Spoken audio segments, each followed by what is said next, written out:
For journalists covering the scene, the event was a microcosm of Trump's political persona, a blend of improvisation, messaging discipline, and showmanship. He could pivot from Nobel Prize flattery to global trade disputes, from healthcare reform to partisan blame, all within minutes without breaking stride.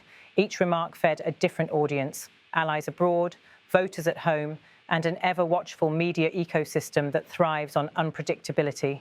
Behind the spectacle, the larger themes were unmistakable. Trump was positioning himself not merely as a domestic reformer, but as a global actor, a man who, even in controversy, could claim influence in places as diverse as Caracas, Jerusalem, Cairo, and Beijing. His reference to Machado's phone call was more than an anecdote. It was a message that his diplomacy, often unconventional, sometimes abrasive, had yielded admiration from figures who mattered on the world stage. The backdrop of the Oval Office, flags poised, portraits of Washington and Lincoln gazing from the walls, lent the moment an air of permanence. When Trump and Pascal Soriot shook hands at the close of the event, the cameras captured not just a photo opportunity, but a scene emblematic of Trump's presidency: self-affirmation through symbolism, a handshake with industry, a call from a Nobel laureate, a jab at opponents, all woven into a single narrative of triumph.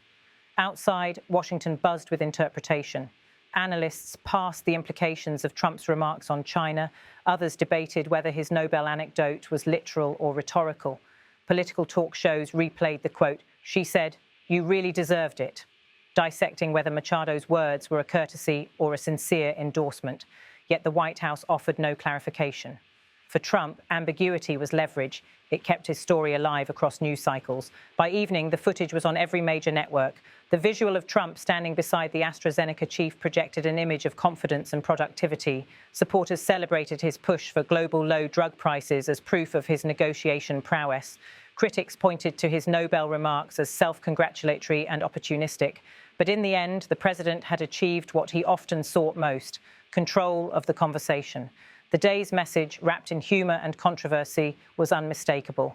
Whether through Maria Corina Machado's praise, an economic pledge from AstraZeneca, or a barbed comment about the Democrats, Trump once again portrayed himself as both disruptor and deal-maker, the man who, in his own telling, always gets the call.